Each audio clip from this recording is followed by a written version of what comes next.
नमस्कार, मैं हूं रंजीत झा और आप देख रहे हैं दी समाचार एक्सप्रेस।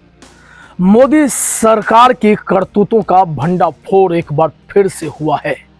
इस बार यह खुलासा किसी और ने नहीं, दिल्ली हाईकोर्ट के पूर्व चीफ जस्टिस एपी शाह ने किया है।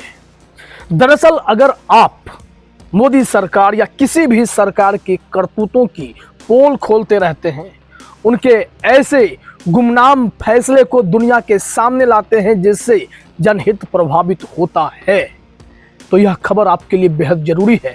और जान लीजिए कि मोदी सरकार ने कैसे पूरे सिस्टम को अपने हाथों में एकदम से पंगु बनाकर रख दिया है। जस्टिस एपी शाह ने जो कहा है उसके लिए पहले तो हेडलाइन देखिए आप, द वायर की रिपोर्ट है। वर्तमान सरकार को पसंद नहीं कि जनता उस पर निगरानी रखे, justice AP Shah. Justice AP Shah बहुत ही बेबाक बोलने वाले जज रहे हैं। क्या कहा है उन्होंने?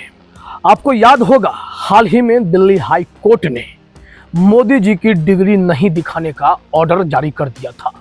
इस केस में लंबी लड़ाई चली थी क्योंकि दिल्ली यूनिवर्सिटी मोदी जी की डिग्री दिखाने से बच रही थी। ऐसे में आरटीआई किया गया था, लेकिन दिल्ली यूनिवर्सिटी अड़ी हुई थी। बाद में यह केस सूचना आयोग पहुंच गया। सूचना आयोग के जो आयुक्त होते हैं उनके पास जजों जैसा बड़ा पावर हुआ करता था। इस शब्द पर गौर कर लीजिएगा। तब सूचना आयुक्त ने दिल्ली यूनिवर्सिटी को ऑर्डर किया था, नियम कानून समझाते हुए, कि मोदी जी की डिग्री दिखाई जा सकती है। लेकिन तब मोदी सरकार ने हाईकोर्ट का रुख किया था।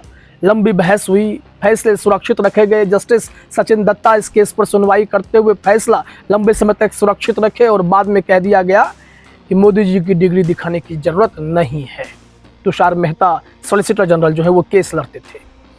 लेकिन मोदी सरकार के आंखों में आरटीआई तब से ही खटकने लगी थी। फिर justice AP Shah, Delhi high court के पूर्व चीफ जस्टिस, ने ऐसा खुलासा किया है जिससे यह जानकारी सामने आई है कि मोदी जी कुछ भी भूलते नहीं हैं। उन्होंने उस पुराने केस से पार पाने के लिए कि भविष्य में उन्हें सूचना आयुक्त आंख ना दिखा सके, उन पर कंट्रोल करने के लिए एक रास्ता ढूंढ निकाला, आरटीआई को पंगु करने का। 2019 में मोदी सरकार ने एक ऐसा संशोधन पेश किया आरटीआई में जिसने पूरे आरटीआई तंत्र की ही हवा निकाल कर रख दी।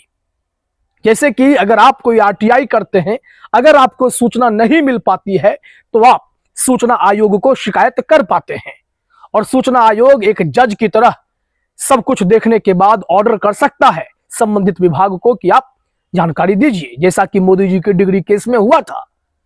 लेकिन अब जो नियम बदला गया, जस्टिस एपी शाह कहते हैं कि मोदी सरकार ने सूचना आयुक्त को कंट्रोल करने के लिए उनके कार्यकाल को ही कंट्रोल कर दिया। कैसे? पहले 5 साल का बेरोक टोक कार्यकाल होता था। एक बार नियुक्त हो गए तो वो बेरोक टोक, बेखौफ, निडर होकर फैसले ले सकते थे, जैसा कि मोदी जी की डिग्री दिखाने का आदेश तब दे दिया गया था। लेकिन अब हुआ है कि कार्यकाल कितना लंबा होगा, बीच में ही हटा देंगे, इस तरीके के प्रावधान ला दिए गए हैं, जिसके तहत कोई भी सूचना आयुक्त कब तक अपने पद पर है और कब वो सरकार के खिलाफ कोई निर्णय दे देगा, कोई आदेश पारित कर देगा और बदले में उसे अंजाम भुगतना होगा, इस डर से कोई कार्रवाई किया ही नहीं जाता है। सूचना आयुक्त डरते हैं कि अगर फैसला किया तो आज सूचना आयुक्त बने हैं, 2 महीने बाद हमें हटा दिया जाएगा। अगर ईडी चीफ तब के संजय मिश्रा की तरह काम करते रहेंगे तो 5-5 एक्सटेंशन मिलेंगे। सुप्रीम कोर्ट से बेइज्जती हो तो हो, सरकार अड़कर आपकी रक्षा करेगी, लेकिन अगर खिलाफ गए तो आपके लिए दरवाजे बंद कर दिए जाएंगे।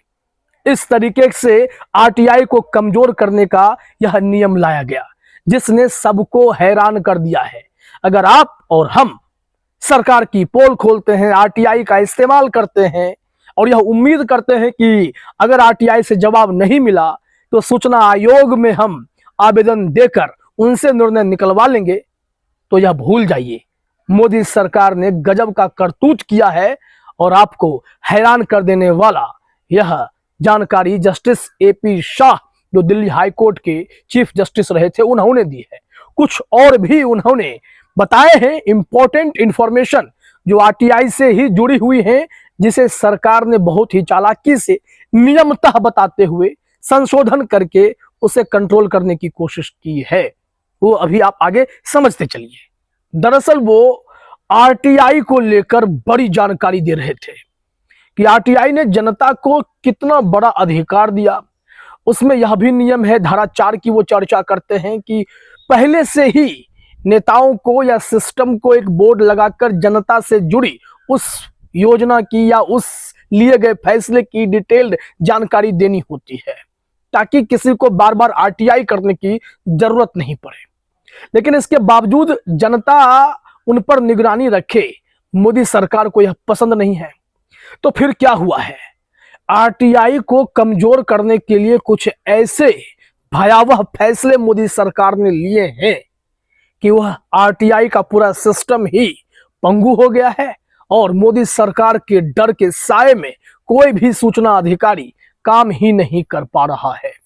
अब देखिए, यह तो सिर्फ एक मसला है, दूसरा पहलू समझिए।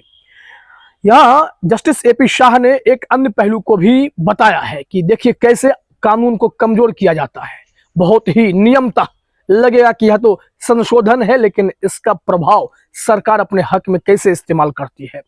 उनका कहना है कि सरकार सूचना आयुक्तों की नियुक्ति नहीं करने का भी एक रास्ता ढूंढ निकाली है। जब कोई सूचना आयुक्त रिटायर हो जाता है तो सरकार नए आयुक्त की नियुक्ति करने में बहुत ढिलाई बरतती है और इसके चलते आरटीआई अपीलों का अंबार बढ़ता ही जाता है। अगर आपको अपने किसी सवाल का जवाब हासिल करने में 2 या 3 साल लग जाते हैं तो आरटीआई कानून का कोई मतलब नहीं रह जाता। यहां तक कि सुप्रीम कोर्ट ने भी सरकार को कहा है कि वह आरटीआई को खोखला बना रही है, क्योंकि वह खाली पदों पर नियुक्ति ही नहीं कर रही है। तो निश्चित तौर पर सवाल तो उठेंगे। इन्होंने एक तीसरा पैटर्न भी बताया है जिस पर गौर करने की जरूरत है। यहां वो कहते हैं कि सरकार कई तरीके से इस कानून को धीरे धीरे खत्म कर रही है, आयुक्तों के लिए भय का माहौल बनाकर और नियुक्ति और अपीलों के निपटारे में देरी के जरिए। लेकिन हाल ही में एक नए कानून के जरिए एक और बड़ा खतरनाक हमला भी इस पर हुआ है। उस कानून का नाम है डिजिटल व्यक्तिगत डेटा संरक्षण डीपीडीपी कानून 2023। सरकार कहती है कि यह कानून आपकी निजता की सुरक्षा के लिए है, लेकिन इसमें छिपा एक प्रावधान है जो आरटीआई कानून को ही पूरी तरह से खत्म कर सकता है। अब आप सोचिए कि सरकार कैसे काम कर रही है। अब बात देखिए, सिर्फ इतनी दूर तक सीमित नहीं रह गई है कि जस्टिस एपी शाह ने आरटीआई के मसले में सरकार के कृत्यों को उजागर कर दिया है। उन्होंने कहा है कि यह राजनीतिक लड़ाई है नहीं, यह लोकतांत्रिक लड़ाई है। इसके लिए सबको तो साथ आना ही पड़ेगा, जन आंदोलन का रूप लेना ही पड़ेगा, दबाव सरकार पर बनाना ही पड़ेगा। उन्होंने कहा है कि ऐसे संशोधन से अगर कानून कमजोर हो रहे हैं तो इसके बावजूद कुछ रास्ते हैं जिसका प्रयोग जनता कर सकती है। वो उपाय क्या है कि आप आरटीआई दाखिल करना बंद मत कीजिए, आरटीआई करते रहिए। और इसके अलावा जो स्थानीय नेता हैं या बड़े नेता हैं उन पर दबाव बनाइए कि कई चीजों के लिए हमें आवेदन करने की जरूरत ही नहीं पड़े। आप सार्वजनिक तौर पर एक बोर्ड बनाकर जरूरत की जानकारी जो जनता के लिए जरूरी है उससे आप सार्वजनिक कर दें पहले से ही, ना कि हमें इसके लिए आपके पास बार बार गिड़गिड़ाना पड़े। तीसरी बात, जो डीपीडीपी है, डिजिटल डेटा प्रोटेक्शन कानून है, उसमें फिर से बदलाव कराने के लिए आप प्रदर्शन कीजिए, आंदोलन कीजिए और सरकार पर दबाव बनाइए, तभी आरटीआई आपकी सुरक्षित रह सकती है। नहीं तो यह अधिकार जो जनता के लिए, आम लोगों के लिए है, वो एकदम से मर जाएगा और यह सरकार जिन्हें जनता उन पर निगरानी रखे वह पसंद ही नहीं है, वो धीरे धीरे हावी हो जाएगी और तानाशाही की ओर यह देश बढ़ सकता है। ये जस्टिस एपी शाह का ऐलान है। एक तरीके से उन्होंने जनता में जान फूंकने की कोशिश की है और बता दिया है कि अब आप नहीं जगे तो इस देश में ये लोग ताला लगाकर चाबी भी अपने पास रख लेंगे, हम और आप कुछ कर नहीं पाएंगे। तो समझ गए कि यह खेल कितना बड़ा है। तो फिलहाल इस वीडियो में इतना ही। आप तमाम साथियों का हमसे जुड़ने के लिए बहुत बहुत धन्यवाद, शुक्रिया।